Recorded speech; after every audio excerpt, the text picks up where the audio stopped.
Hello friends, कैसे हो आप लोग। तो हम आज ये जो एनसीईआरटी सीरीज चल रही है साइंस सब्जेक्ट की क्लास 6 उसका जो है छठवां चैप्टर पढ़ने वाले हैं।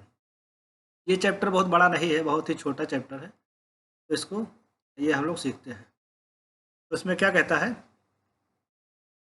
चैप्टर का क्या नाम है, चेंजेस अराउंड अस। मतलब क्या है कि हमारे आसपास जो बदलाव हो रहे हैं वो किस प्रकार से हो रहे हैं, तेज हो रहे हैं या धीमे गति से हो रहे हैं, इसके बारे में आज हम लोग पढ़ेंगे। तो जैसा कि हम लोग देखते हैं फील्ड में यानी कि खेत में कुछ बदलाव हो रहे हैं। जैसे कि जो फसल है, crop changes from time to time. जो फसल होती है एक समय के बाद दूसरी फसल को उगाया जाता है। इसका मतलब क्या है कि फसल में भी बदलाव धीरे धीरे समय के साथ हो रहा है। वहीं अगर हम पत्तियों को देखते हैं तो उसमें भी क्या होता है, एक टाइम पे वो पेड़ पे उगती है, उसके बाद में फिर उनका कलर बदलता है, उसके बाद में सूख के वो गिर जाती है। इसका मतलब कि पत्तियों में भी बदलाव हो रहा है। फिर हम देखते हैं फूल, जो कि जब फूल फुलियाते हैं तो उसमें भी बदलाव हो रहा है। इस प्रकार से हम देखते हैं कि हमारे आसपास जितने भी चीज़ें हैं, जितनी भी वस्तुएं हैं, उसमें चाहे सजीव हो या निर्जीव हो, उसमें बदलाव हो रहा है। अगर हम ह्यूमन बॉडी की बात करते हैं कि मानव के शरीर में किस प्रकार के बदलाव होते हैं, तो आपने नोटिस किया होगा कि जैसे व्यक्ति का जो नाखून है, नेल्स है, वो बड़े हो रहे हैं, बाल बढ़ते रहते हैं और उनकी हाइट जो है वो बढ़ती रहती है समय के साथ, एज के साथ।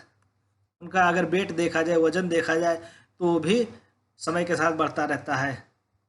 यानी ह्यूमन बॉडी में भी समय समय पर बदलाव होते रहते हैं। फिर क्या कहता है, जैसे कि अगर हम एग्जाम्पल देखते हैं इसका, तो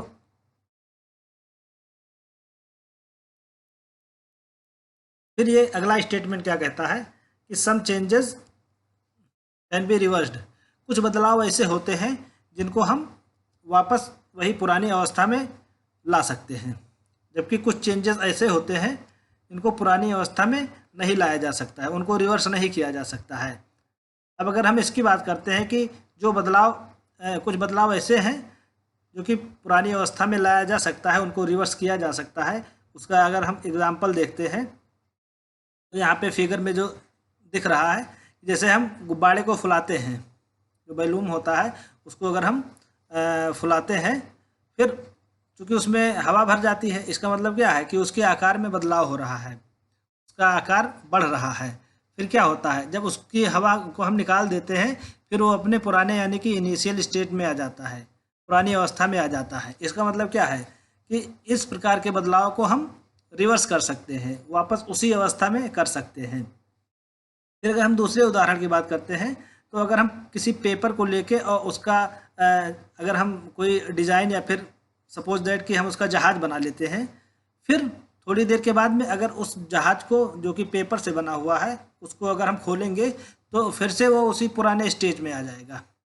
इसका मतलब क्या है कि ऐसे बदलाव को रिवर्स किया जा सकता है, वापस उसी अवस्था में लाया जा सकता है।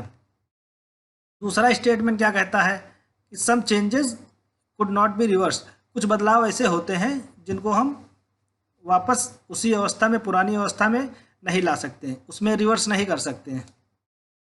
इसका उदाहरण अगर हम देखते हैं तो जैसे कि हम लोग रोटी बनाते हैं, आटा ले लिए और उसके बाद में रोटी बनाते हैं। रोटी को जब बनाते हैं, क्योंकि रोटी जब फूलती है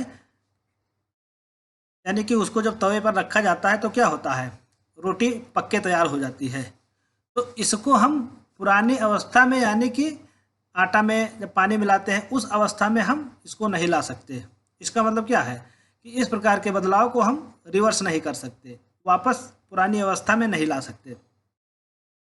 इसी प्रकार अगर दूसरा उदाहरण देखते हैं तो जैसे अगर कोई पेपर पे हम मार्किंग करके उसके बाद में उसको काट लेते हैं, कोई चिड़िया का मार्किंग यानी कि डिज़ाइन बना के, या फिर हवाई जहाज़ की डिज़ाइन बना के अगर हम उसको काट लेते हैं कैंची से, तो फिर उसको हम दोबारा रिवर्स नहीं कर सकते, वही पुरानी अवस्था में हम नहीं ला सकते।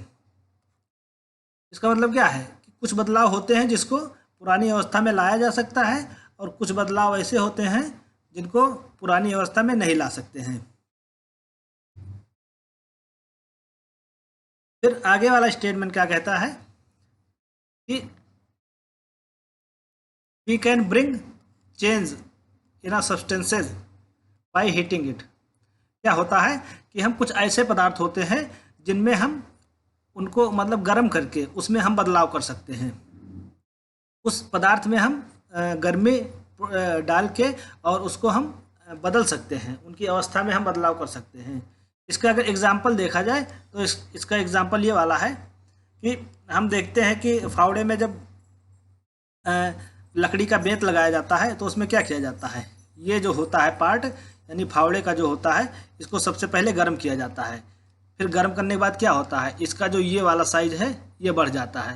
फिर इसमें लकड़ी का बेंत हम लगा देते हैं। उसके बाद में जब ये ठंडा होता है आयरन, फिर ये कॉन्ट्रैक्शन होता है यानी कि ये सिकुड़ जाता है और लकड़ी का जो बेंत है वो उसमें मजबूती से जकड़ जाता है। इसका मतलब क्या है कि ये जो फावड़े का ये वाला पार्ट है इसमें हम कैसे बदलाव करते हैं, इसमें हीटिंग दे के मतलब इसको गर्म करके हम इसके साइज में बदलाव करते हैं। इसी प्रकार से ये सब जो इंस्ट्रूमेंट है, यंत्र हैं, इनको बनाया जाता है। इसका एक और उदाहरण हम देखते हैं। ये जो होता है बैलगाड़ी का जो पहिया होता है, उसके अगर देखा जाए सरफेस पे, बाहरी सरफेस पे एक लोहे की रिम लगी होती है। इसको हम कैसे चढ़ाते हैं, इसको चढ़ाने के लिए क्या किया जाता है, ये जो लोहे की रिम होती है इसको सबसे पहले गर्म किया जाता है। गर्म करने के बाद क्या होता है, उसके आकार में बदलाव आ जाता है, यानी उसका आकार जो है फैल जाता है। फिर उसमें हम लकड़ी का जो पहिया होता है उसको हम धंसा देते हैं। फिर थोड़ी देर के बाद जब ये ठंडा हो जाता है, तब ये ठंडा होने के बाद में ये कॉन्ट्रैक्शन होता है, यानी कि इसमें खिंचाव होता है। खिंचाव होने के बाद में क्या होता है कि ये लकड़ी के चारों तरफ यानी कि बाहरी सरफेस पे आसानी से ये मतलब जकड़ लेता है। इस प्रकार से हम देखते हैं कि कुछ सब्सटेंसेस ऐसे होते हैं जिसमें क्या होता है, इसमें हम हीट को प्रोवाइड करके इसके साइज में बदलाव कर सकते हैं, मतलब साइज को हम चेंज कर सकते हैं। इसी प्रकार का एक उदाहरण यहाँ पे दिया गया है कि जब हम किसी मोमबत्ती को गर्म करते हैं तो क्या होता है, इसके जो आकार है इसमें धीरे धीरे बदलाव होने लगता है। पहले ये बड़ी होती है, फिर जैसे जैसे गर्म होता जाता है ये गलने लगती है यानी मेल्ट होने लगती है, और उसके बाद में एक टाइम ऐसा आता है कि ये बिल्कुल ख़त्म हो जाती है। इसका मतलब क्या है कि इसमें भी हम हीटिंग को प्रोवाइड करके इसके आकार में बदलाव लाते हैं, और इस प्रकार के चेंज को हम दोबारा मतलब नहीं कर सकते हैं। इसके साथ ये वाला चैप्टर ख़त्म होता है। हम लोग अगले चैप्टर में मिलते हैं, तब तक के लिए धन्यवाद और चैनल को सब्सक्राइब करिए। ये वाला चैप्टर बहुत छोटा था और इसमें कुछ बहुत ज़्यादा खास चीज़ें नहीं थी, इसलिए हमने सोचा कि इसको जल्दी से ख़त्म किया जाए। फिर अगले चैप्टर में हम लोग मिलते हैं जिसमें बताया गया है कि प्लांट जो होते हैं उसके बारे में हम लोग जानकारी लेंगे कि प्लांट कितने प्रकार के होते हैं, प्लांट में कौन कौन से पार्ट्स होते हैं, उसके बारे में हम अगले चैप्टर में पढ़ेंगे। तब तक के लिए धन्यवाद। चैनल को सब्सक्राइब करिए, शेयर करिए और कमेंट करिए। धन्यवाद।